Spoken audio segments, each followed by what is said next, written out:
Gageze principal buli wakubiri tubeera n'omusumba Aloysius Bugingo, omusumba wa House of Prayer Ministries International. Atuwa ekigambo ekituzimba si mu bulamu buno bw'okunsi naye ate ne mu bulamu obututwala mu ggulu.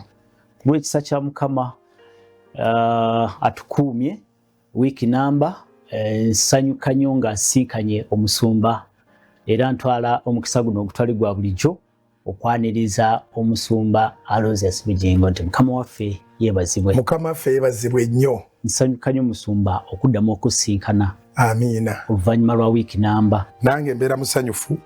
Program eba ne emyaka gyamwe mugiyita vibe. Eba ne vibe etali ya bulijjo. Eba ne vibe. Naye mpulira emboozi ennungi, a good conversation. So ate nga conversation si ya kirala nga ya mwoyo. So nsanyusa okulaba abeeka bali bulungi. Abeeka bali bulungi. Amiina. Naye njagala nkuliseeyo abantu abeetaba mu overnight y'olunaku olwokutaano. Yes. Ekiro abajja mu Sunday service eya Sunday. Yes. Ate ne babadde naffe mu nteekateeka zonna nga bwe zibadde ekiseera kino kyonna. Overnight yayaggulawo. Twali mu entrance ya August yaliwo nga lumu. Overnight yaliwo nga lumu. Ye yakuba akajji. Yakuba akajji. Esala yaffe yali egamba akajje Mukama akajjemu. Sure. Tiwali gamba nti ate keggalagala ate keggula keggala. Akajji Mukama akajjemu. Aka August. Bye tutalabangako, bye tutawulirangako, ebitayingiranga mu mitima gyaffe, Katonda byategekedde abamwagala yabitereka kati atandise okusaba okulula. Era olwokutaano olwo twali mu lancha wange erimu obujulizi nga omukyalo omu kubatera okulabika nga awanise engatto mu services awanise engatto atunda ngatto mu services ez'okuleeta emirimu. Galeese kawundo mpya kanamba. Kawundo? Kawundo mpya. Abatamanyi kawundo. Ze motoka eziriwo. Eziriko. Ze motoka eziriko. So Friday yali nnungi nnyo. Twafuna obujulizi emisana, twafuna obujulizi ekiro, abantu balina obujulizi. Yali night prayer. Omulenzi mwe yaviirayo omulenzi omuto myaka 19. Myaka 19 aguze emmotoka yeesooka. Oyo bamuyita Mbula Kalevu. Yali ku Kanani awo ng'amaliriza senior 4 n'asaba Katonda agende South Africa akuba ekyeyo. Naye ayagala omwaka gumu n'ekitundu asobole okujja azimbe workshop ye. Katonda n'agenda naye wayiyo baganda be. N'agenda naye Mukama sente ze yali etaaga n'azifuna.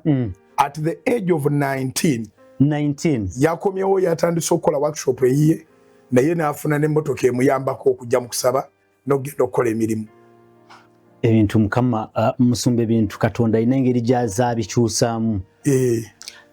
Nze gye nakulira ewaffe Isingiro. Twakulira ku kyalo nga abalina emmotoka baalinga babiri naye nga si ku kyalo ngamba essaza Ddamba baali abantu babiri bokka n'olwaleero ekirungi nti bakyali balamu. Emmotoka zikyalimu mu famire zaabwe. Yes. Kyenzijjayo nti weewuunya abasajja baali basajja bakulu. Omuntu eyagula kwegamba okufuna emmotoka okugula emmotoka kyali si kyangu. Tekikujjira n'okukujjira nti ogenda kugula emmotoka mu biseera ebyo. Kye tugaa nti byotalabangako gwe eriiso lyo beritalabanga. Mukama yampa okubikulirwa nti eriiso lyo lyeritabirabanga naye abalala baabiraba. Naye tekitegeeza nti baakumalirawo. Katonda yabikuterekera. Okitegedde bulungi? Kitegedde musumba. Eriiso lyo byeritalabangako n'okutuuko byekutawulirangako n'ebitayingiranga mu mutima gwo nga bwogenda ng'ekizibu nnyo omuntu okulowooza nti emmotoka agirowooza atandikire ku ki toyina basis. Twali tetusobola kulowooza okugula emmotoka nga tosobola kirowooza. Tikiyinza kujja. Kati ekyo ekitayingiranga mu mutima gwo naye nga mu gy'abalala kyayingira. Mu gy'abalala nga gye kiri. Bayibuli egamba Katonda kye yaterekera abo abamwagala. Kati ffe tetubifuna lwakubanga eka byakeera. Tubifuna lwakubanga twalaba ekisa ne tufuna enkolagana ne Katonda. Katonda bw'omwagala ebibye oba bituuseeko. In fact mu bulamu buno bwonna the key to someone's wealth is love. Kwagala. Bw'omwagala ate anaakuwaki ekirala alina okuwa ku bibye. Nze okusooka okwambala engato musumba okwambala engato nga ngenda ku ssomero nga ngenda mu secondary maze ekyomusanvu. Omaze ekyomusanvu. Kwe kufuna engato egenda ku ssomero mu kusoma. Wansinga. Kubanga nze nalwawo nnyo. Nalwawo nnyo. Tetukwata ku ebyo. Kyengezako okugyayo musumba. Anti oli mutuufu engato bweba yajjanga mu ekyomusanvu olwo emmotoka evaawa. Anti kyeyo kyengezako okugyayo nti Mukama yabikola. But again, there is no guarantee. Osobola okubanga mu family emmotoka mweziri eyo nga yeetalabika. Nakyo kisoboka. Nga balala bali bulungi. Family esobola okubanga amaduuka egalina nga gwe toyina mulimu. Aneffe tetwali bulungi ffena. Nze ebyange ne bwensirika ebyange byali bizibu nnyo.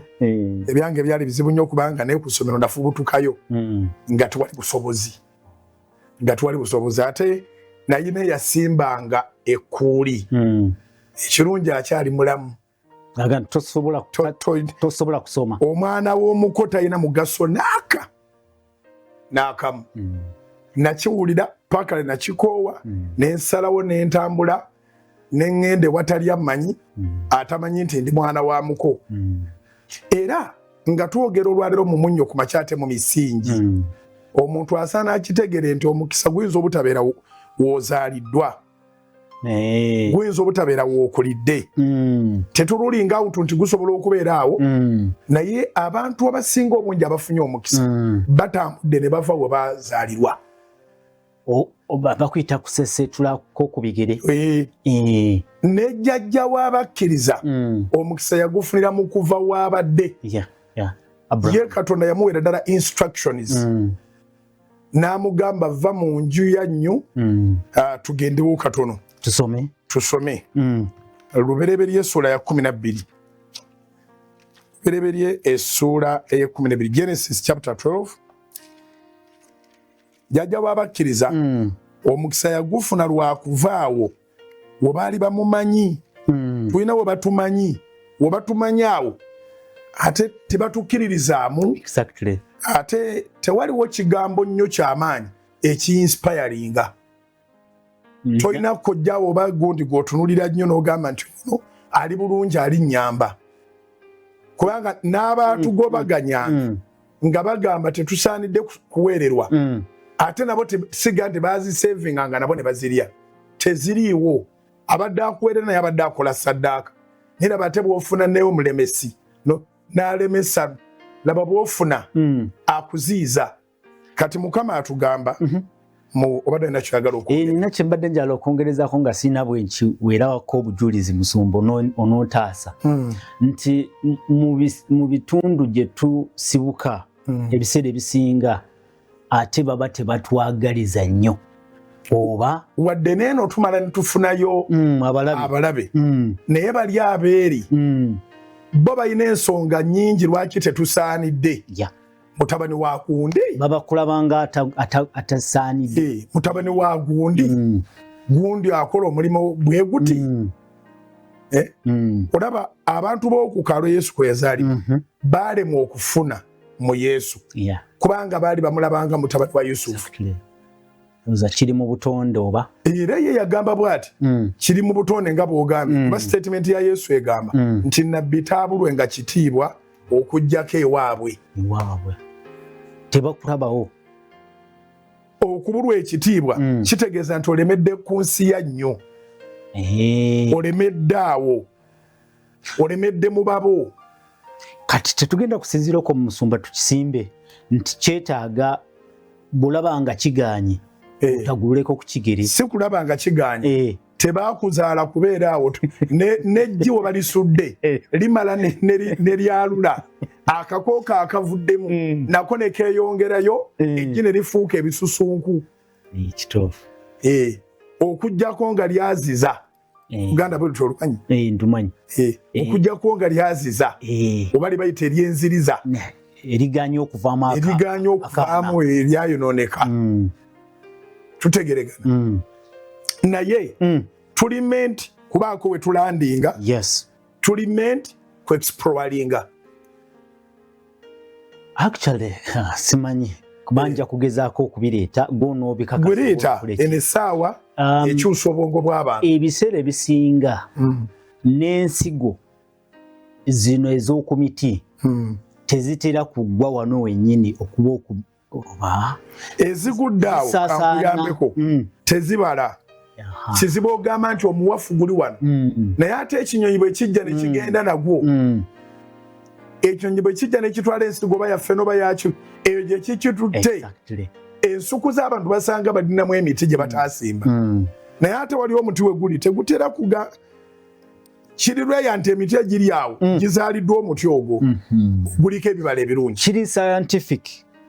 Kiri scientific nti emiti oba ebibala bino ebisuula ensigo bifuba nnyo bizisuule wala saawo wennyini wezikoze eki we guli kuba wabawo factors nyingi eziremesa ensigo esobola okuba nga eyagala omusana n'ekitangaala naye ng'ate bwegwawo then wajja kusigala mu kizikiza ejja kuba mu shade muti guli actually ne bwegwawo wennyini ejja competinga ne maama amazzi ge gamu ejja kufa ejja kumaliriza ng'efudde. So bw'ebanga eneesimba nayo tapu eteeka ogenda n'egwa ewalako mu nkambi yaayo. Tukisimbye musumba.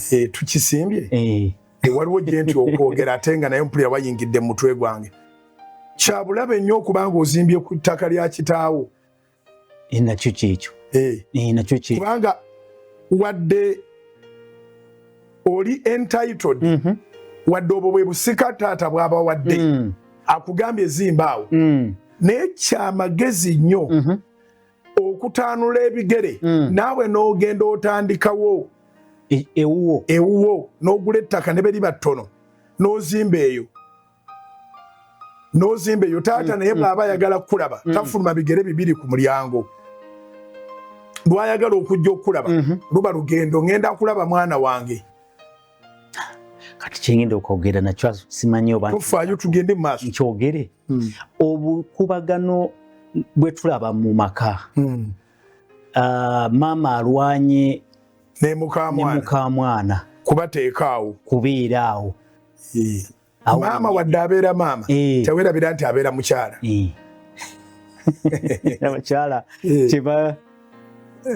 Abakyala balina obuntu bwabwe kuba kati wanongo wazimba ku kibanja kya taatawo n'oleeta omukyala maama amanya nti emmere etuuse ku ssaawa 10 nga tebanaba kugijjula.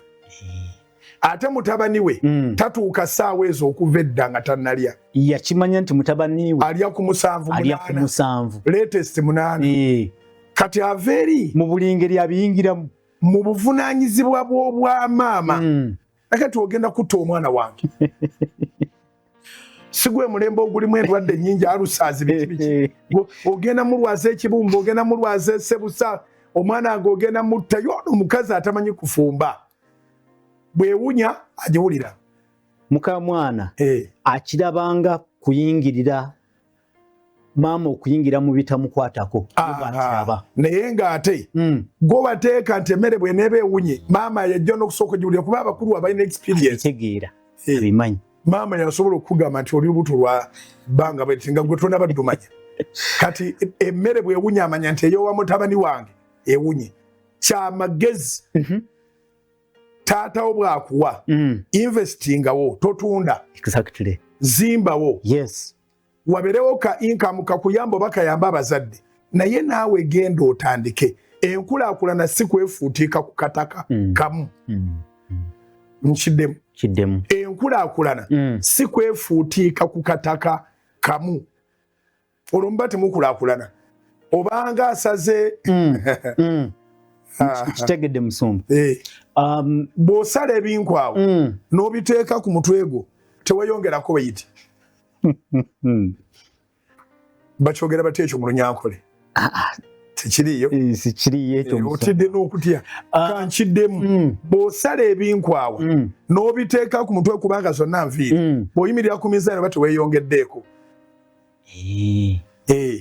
oba tolina kyotuddeko kakati omuntu azimba ku ttaka kitawe lyalina nga wagenda okubeerera ddala kubanga taata yakuwa era bataata bano gy'obagenderere batera okuwa abantu be bamaze okulaba n'eriiso eryo ery'omukulu bayibuli kale gye tujjuza mu mutwe batera okuwa abantu abo balabe n'eriiso ery'omukulu bagamba nti eriiso ly'omukulu abaddugala weewala batera okuwa abantu babalaba nga oyo ne bw'omulekaawo tajja kwegulira ttaka kyava agamba nti mwana wange okuyusaliza wali zimbaawo kati n'obeera mu buzibu obwo kubanga ate alina okujja mu nju ye enju ebeeramu omusajja omu kituufu kankiddemu nakyo enju ebeeramu omusajja omu okusalira ebirevu mu nyumba ya kitawo tebikufuula musajja okudoodoomera mu nyumba ya kitawo tenyina kyekikugattako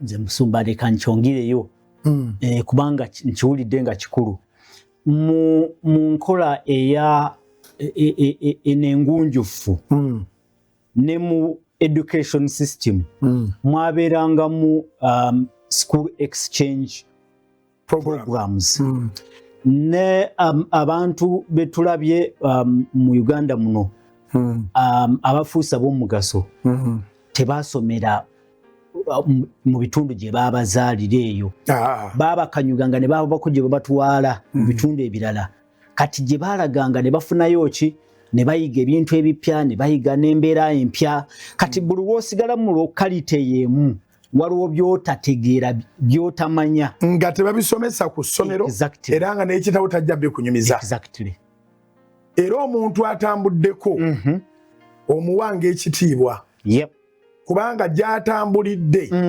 alina by'alabye nga gwe tobirabangako eno semaze nga Africa okufuna obwetwaze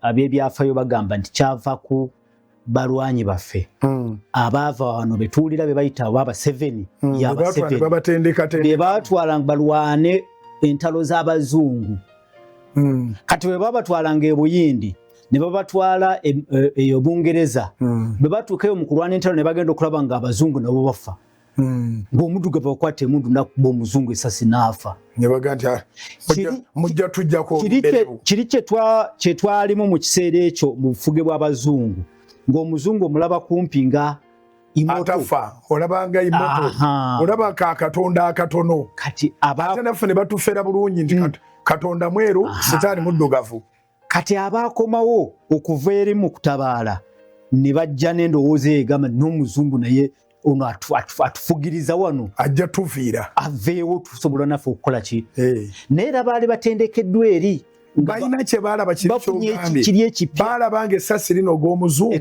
n'afa baalabanga mu ssematalo owookubiri nga abazungu bafudde bangi n'okusinga abaddugavu n'enkulaakulana eri gye baalwaniranga baalaba ebintu ebipya ebyegombesa nti naffe tusobola okufuula ensi zaffe ne ziba ennungi nga ziri ez'abali okwefuga awo wekwatandikira era entalo ezaava mu World War II nga bakomyewo awo olabira World War II yaggwa mu 1945 World War II negwa 47 kati independence ya Africa yonna eri awo wakati wa yefuutise nkaga ensanvu kati awaawo oba tutegere tulina kyetutegeerezamba when you explore you learn more kyekigambo ekituufu kati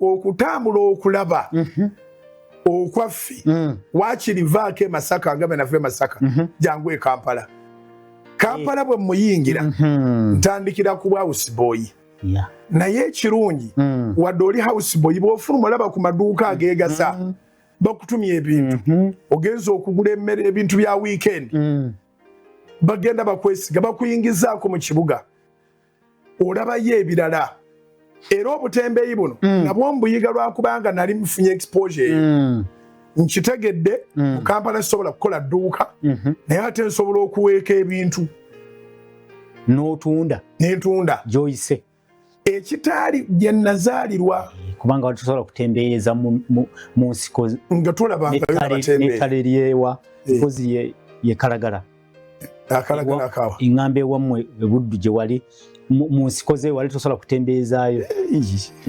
tokubiye nnyo ndiwe Kalagala akawa Kalagala beera ogende wammwe olabanga akapande ke bayita nkoni koni ebeera Masaka bw'ova Masaka bw'ojja n'ojja mu Kyabakuza ojja mu Kingo bw'otuuka mu Kyabbogo awaddako awo kati muli bulungi kati tawuni kumpi tawuni wagulika tewagulika naye actually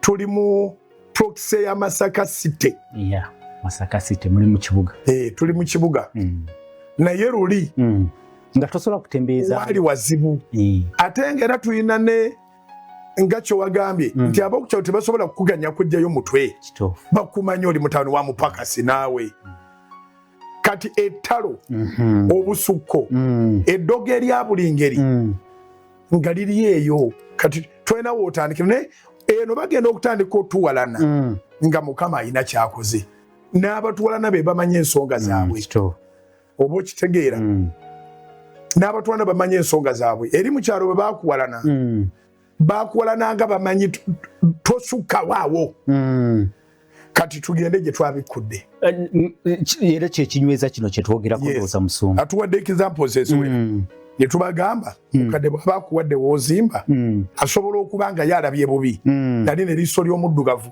eriiso ly'omukulu abaddugala walaba nkuwadde awo zimba awo akulabyemu obutaba n'amaanyi gasobola kulowooza kugenda kuttaka disprove him akataka tookamuddiza akataka ate ke bakuwadde yiwamu ebikolo by'emmwanyi obateekamu ebikolo by'emmwanyi obateekawo ebitooke naye asobola okuwanga tewaliwo bingi byosobola kussaawo okuggyako okuteekawo emizigo tutegeregana kakati yasobola okuba nga takulabyemu busobozi kubanga Mukama yebazibwe kubanga Dawudi kitaawe Yese tiyamulabamu busobozi Samweri ekisooka essola ya 16 Samweri ekisooka essola ya 16 Katonda asindika Samweri agende mu nnyumba ya Yese ateekeko kabaka gwe yeerondedde amafuta Samweri atuuka mu nnyumba ya Yese 1 Samuel chapter 16 you can go for the story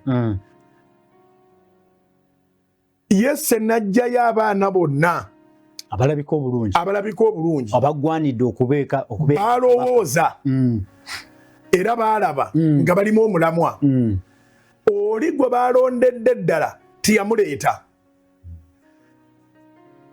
okitegeera naye mu Samweri essola 16 onyululu 10 n'olw'omwenda Samweri n'alemerako tolina mwana mulala Yese n'agamba nti aliyo ne bwe muleeta nabwe ojja kulaba tayinza kubeera kabaka naye nga gwagamba tasobola kubeera kabaka tasaanidde kufukibwako mafuta ye chosen one of God ye mulonde wa Mukama era Dawudi tiyafuna kintu kya bwereere nti n'amafuta gennyini omulabe yagalwanyisa baleme gamuteekako kati Samwiri ne yeekyanga awo nagali sina ekirala kye ngenda kukola okujjako nga omulenzi oyo azze Bayibuli eyogera mu Samwiri ekisooka essola ya 16 olunyiriri olw'12 bwe yajja kyali kyewuunyisa nga mulungi amaaso ge nga malungi yali mulenzi mulungi very handsome guy era olwamulaba bwe yajja Samwiri ekisooka 16 olw'12 n'olw'13 Bayibuli egamba Samwiri bwe yasitula amafuta ogamufukako Katonda n'aga nti yoyo n'amufukako amafuta olw'e13 lugamba amangu ago omwoyo wa Mukama najja ku bulamu bwe. Najja ku bulamu bwe. Samwiri neyeddirayo Erama.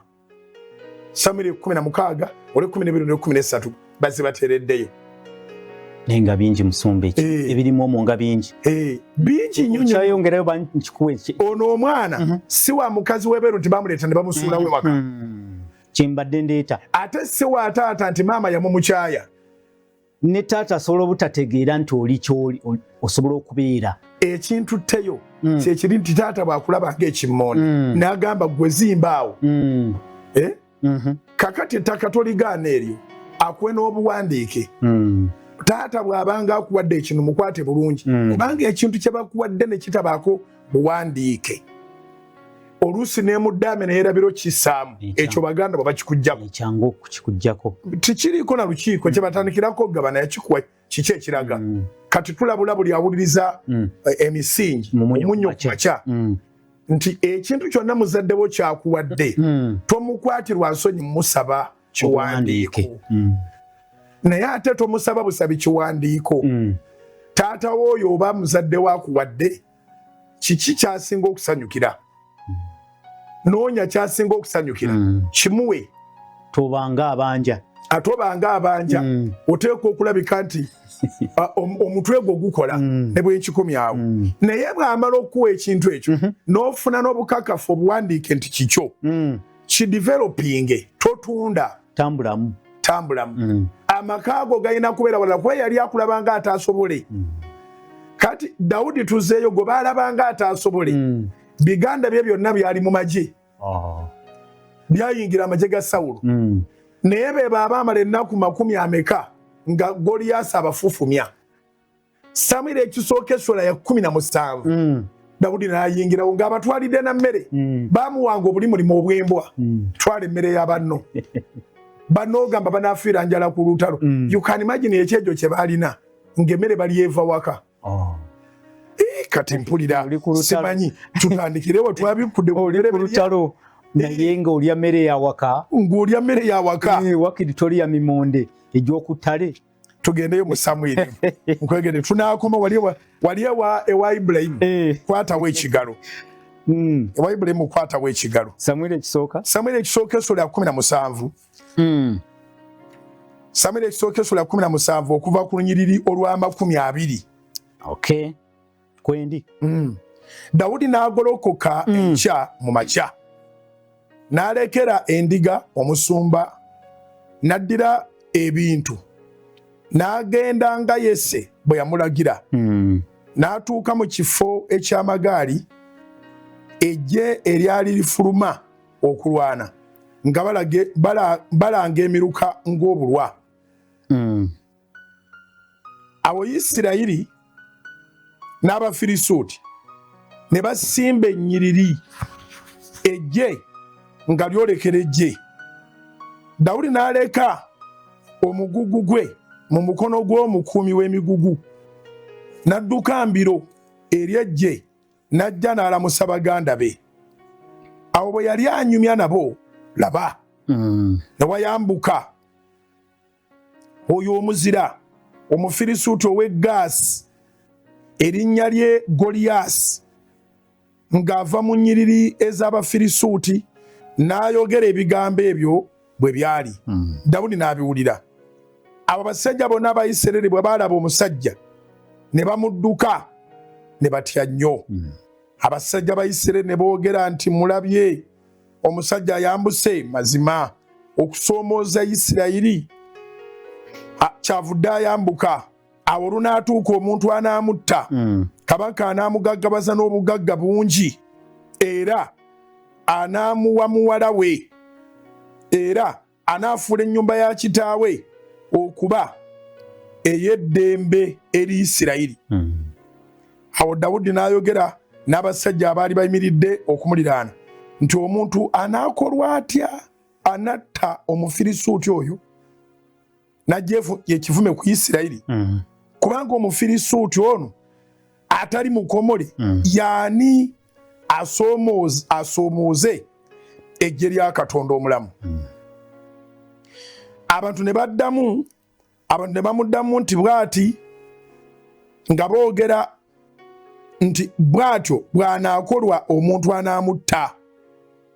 Ne Eriyabu muganda we omukulu n'awulira bwe yayogera n'abasajja, obusungu ne bumukwata.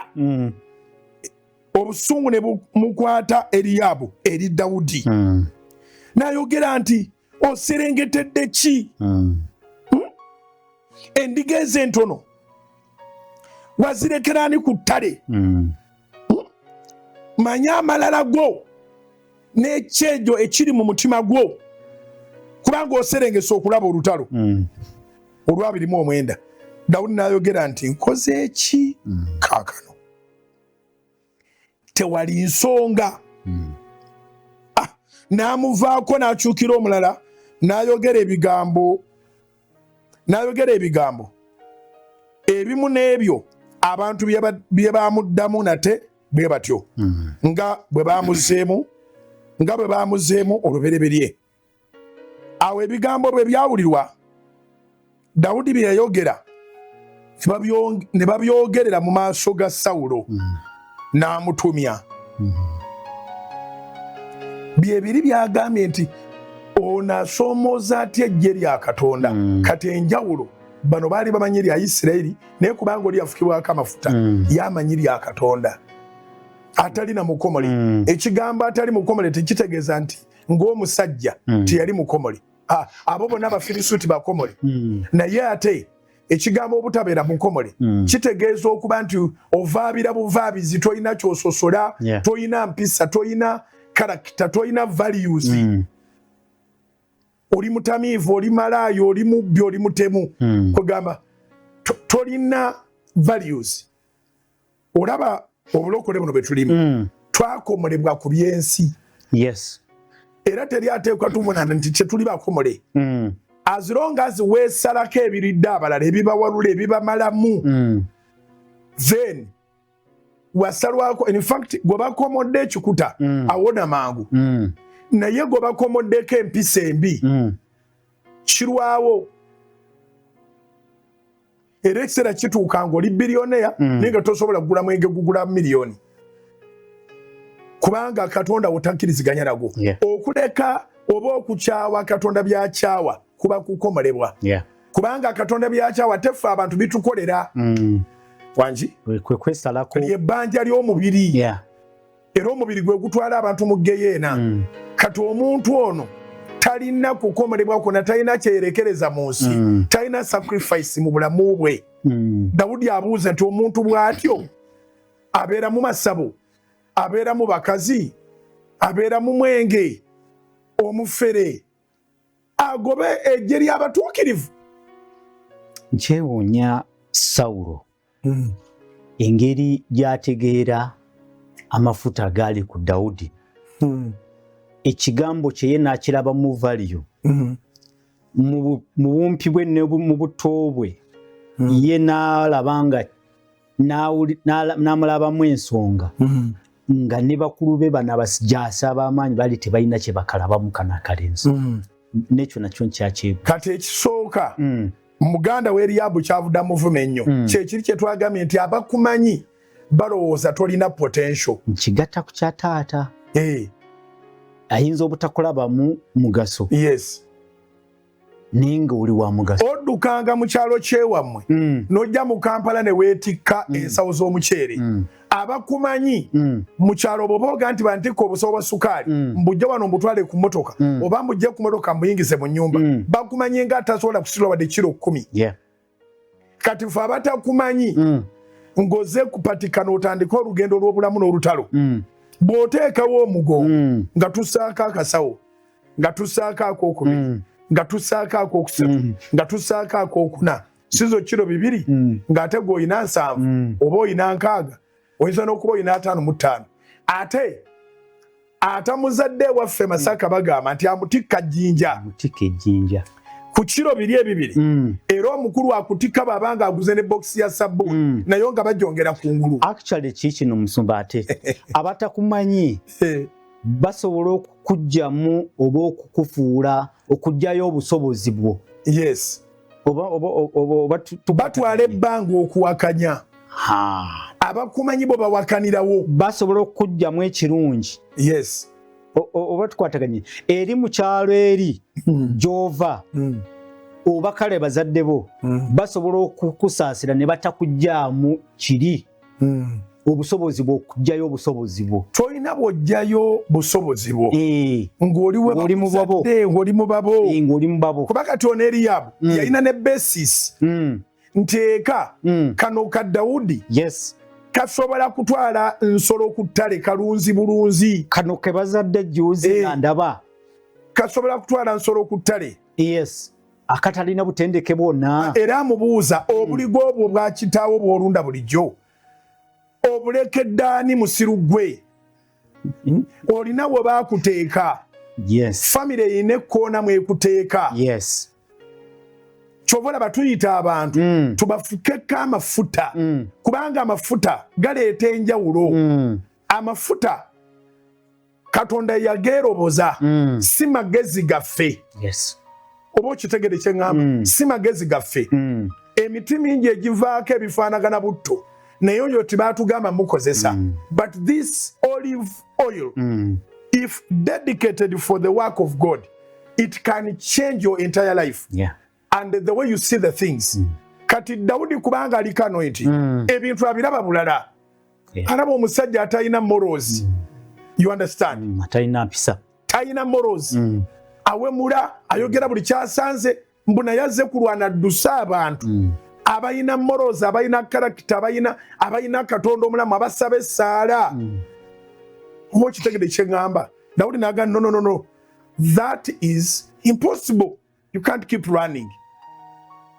kati ebigambo byeyogera Bayibuli etugamba mu Samwiri ekisooka 17 olwasatu nti awo ebigambo bwe byawulirwa Dawudi bye yayogera ne babyogerera mu maaso ga Sawulo n'amutumya kati Sawulo nga tonnamuwaana wulira byagenda okuddamu kuba mpulidde omuwaana we yakola bulungi yalaba mangu yanyooma taata mu Bible study yanyooma olwasatu mu 2 Dawudi n'agamba Sawulo nti omuntu yenna aleme okuggwamu omwoyo ku lw'Omufirisuuti oyo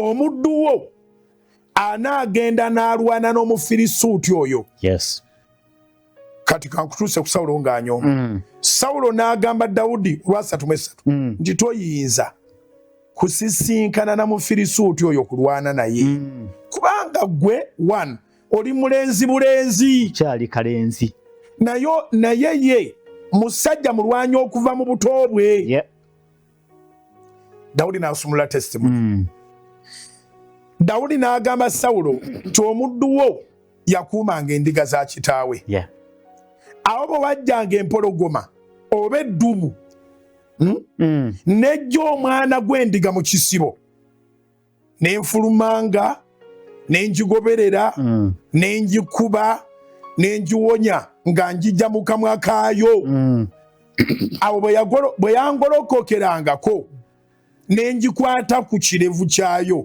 nenjikuba nenjitta olwasatu mu 6 omuddu wo yakuba empologoma era n'eddubu n'Omufirisuuti oyo atali mukomole yakirumirizanga nnyo omuntu atalina values takukanganga n'Omufirisuuti oyo atali mukomole alibanga emukuzo kubanga asomoozezza eggye lya Katonda omulamu perception ya anointed person eba ndala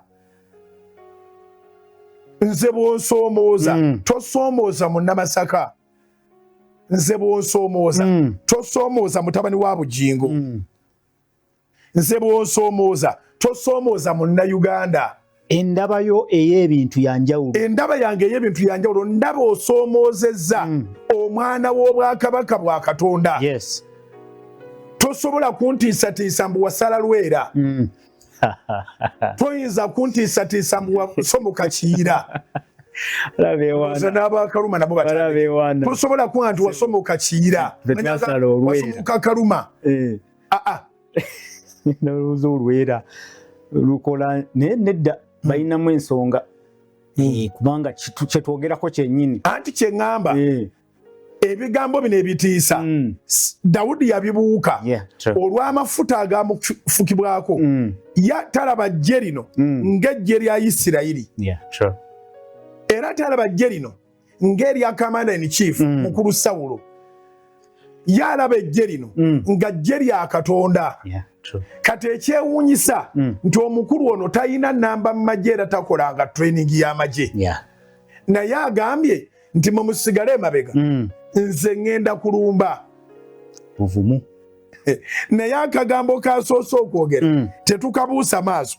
Dawudi n'agamba Sawulo olwasatu mu ebbiri nti omuntu yenna aleme okuggwamu omwoyo okululwe ekitukubisa mu nsi muno kuggwamu omwoyo. Thank you. Oba omuntu byonna tabiyize ekyakiyige ate kati omwoyo guba gugaziryemuko kati mu njogera etali y'abamwoyo baga nti mpeddemu amaanyi. Okay, mbadde nkireetedde mu context endala kireete omwoyo gw'eggwanga ng'ovudde mu context eri omwoyo gw'eggwanga n'oli naye bw'ataba na mwoyo gwa ggwanga bingi by'atasobola kukola. Isirayiri ke kawanga akalinga akatulututtu era katono ku mubiri. Katono nnyo. Isirayiri kawanga kalinga eriiso ku bode y'omuntu okusinziira mu Rwanda mwe bali bonna balabe be naye balina omwoyo gw'eggwanga kikulu nnyo. Bakukuba oba oyagala oba toyagala era okukuba tegaba maanyi guba mwoyo.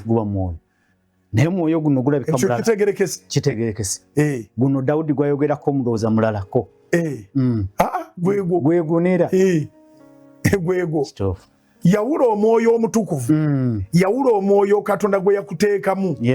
Abantu abaweddemu essuubi baba baweddemu omwoyo naye ng'ate si balokole nti yateekebwako emikono yafukibwako amafuta yajjuzibwa omwoyo.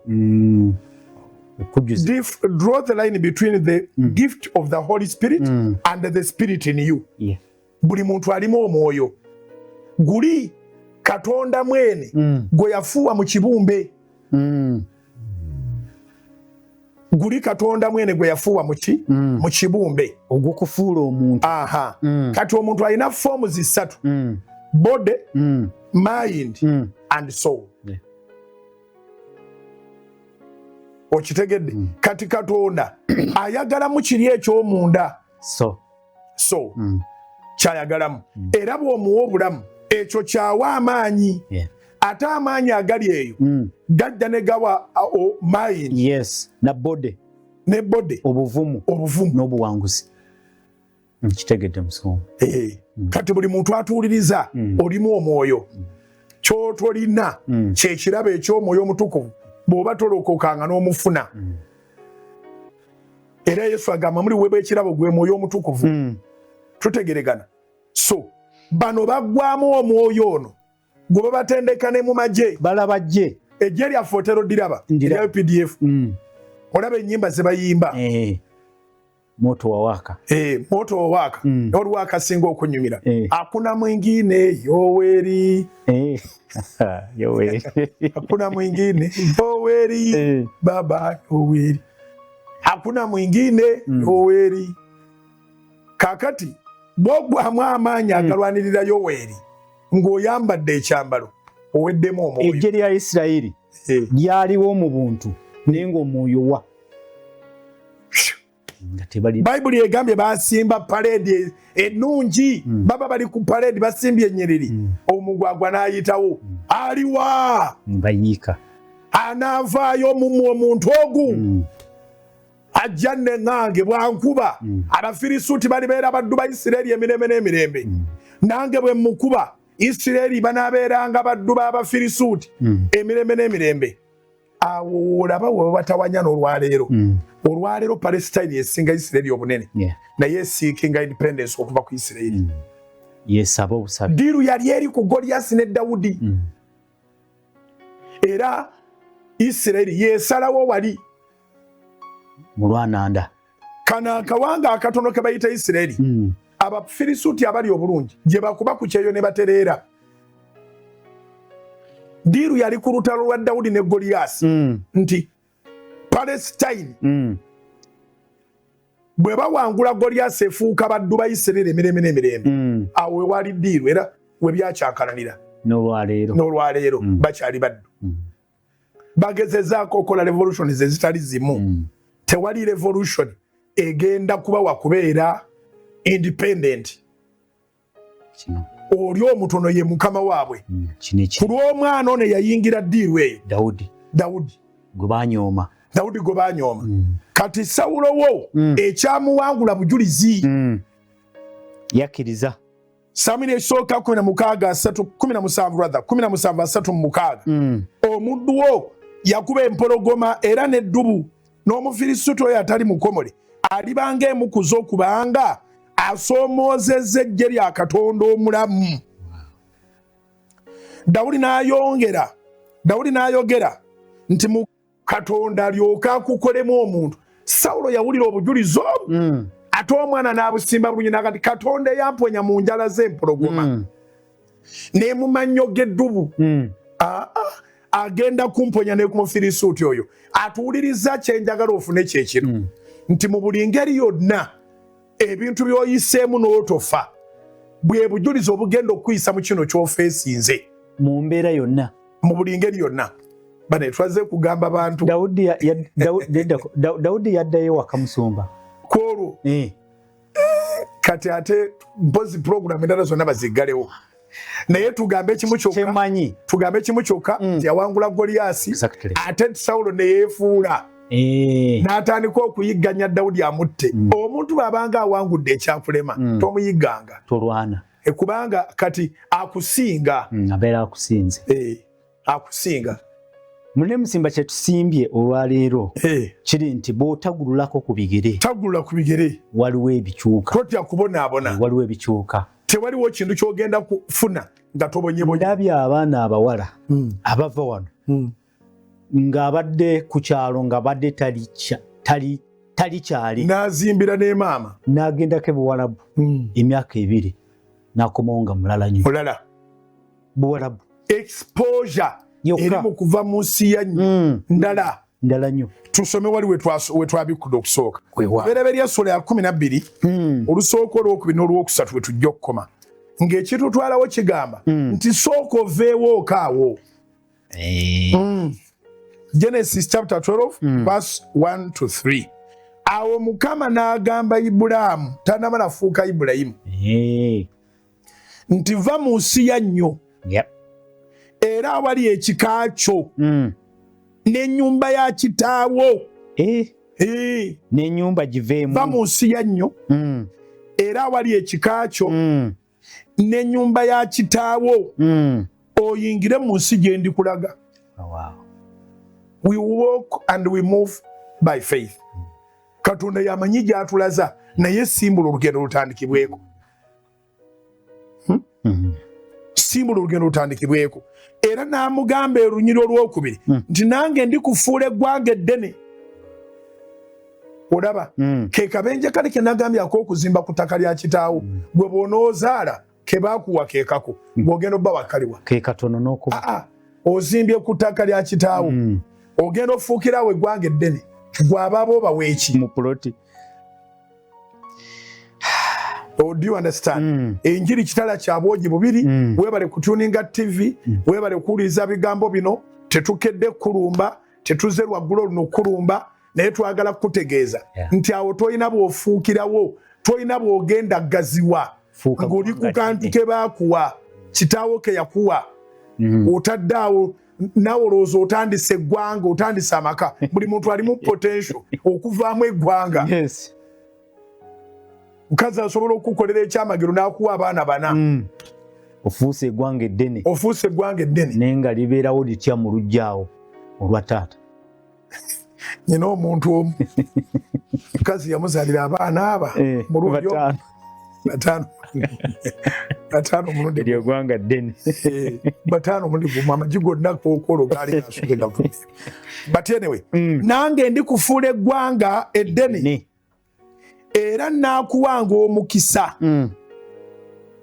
era nakuzanga erinnya lyo otandise oli Ibulaamu naye erinnya lijja kukula erinnya terisobola kukula ng'oli ku nnyumba za kitaawo bempitira ddala ebimonde bw'oba osula ku buzigo obwo obwalayiniza ennyumba za kitaawo oba eza maamawo kabe kasenga kati namwandu yaaliwo ezo ennyumba baali bazizimbye mu bukadde bafunemu ekinaabayamba nga tebakyasobola kuyiriba olemedde awo oli awo sigaze eddakiika emu Musumba Katonda w'eggulu n'ensi eryemu batwongereyo 2 kale nange ndi kufuula eggwanga eddene tolina bw'ofuuka ggwanga ddene ng'oli wa kitaawo oli mu lujjaawo tolina bw'ofuuka ggwanga ddene ng'oli ku boys quarter oli muzigo yawula man's quarter ne boys quarter when you become a man go and start your own home waliwo agamba nti kasita mami yazimba emizigo ampaddeko gumu amponyeza okupangisa ekyatutute wa Dawudi banyoomye omutwe gwo gwe kakasanga omutwe gwo si mulimu mazzi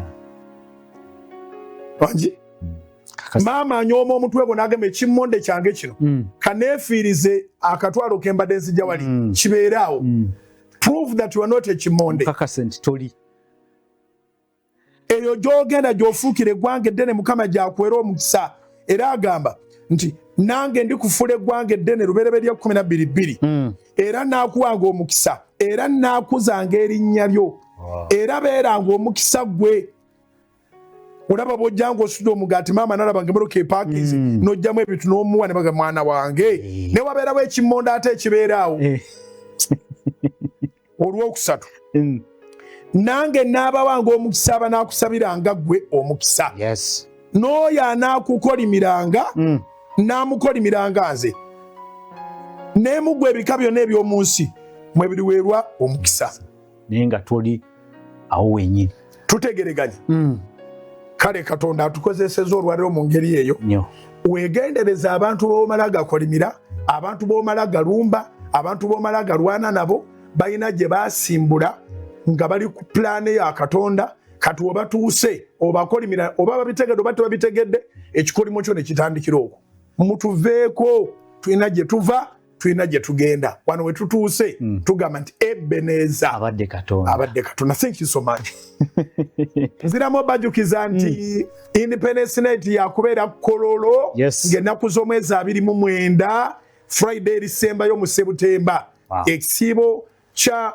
Operation Va Muliro kiritandika September nga lumu luliba lwa Monday kiri ggwanga 10 October nga Independence y'eggwanga ewedde luliba lwa Sunday mwebale nnyo mwebalire ddala bali mu kweyiwa ku Salt abatuleetera contribution za satellite ate n'abatuleetera ssente z'olukuŋŋaana lw'Ekololo Alozias Bugingo gegange Katonda abampeera omukisa olw'okutaano wa wiiki eno night prayer ey'amaanyi ennyo togisubwako olwokutaano luno ng'ennaku z'omwezi 8 ng'ennaku z'omwezi 8 yesembayo mu mwezi guno jangu obeerewo Katonda akulabise byotalabanga byotowuliranga ebitayingiranga mu mutima gwo Katonda asobola okutandika naawe mu kika kya Dawudi baatandikira ku Dawudi eryanyoomebwa jangu obeere Dawudi wa famire yo jangu mulancawa zino ekisibo kigenda maaso nkwanointinge anteeka amafuta muntu ku muntu ate tosobwa ku Sande ng'ennaku z'omwezi 10 nga tumaliriza ekisiibo kya August so Mukama akumpeera omukisa bingi bye twandyogedde ku bikwatagana by'enkuŋŋaana naye Mukama tudrivinze bulungi bw'oba ofunyeemu amiina shalom kale katuddemu tusinkane wiiki ejja musibe era musule bulungi mweraba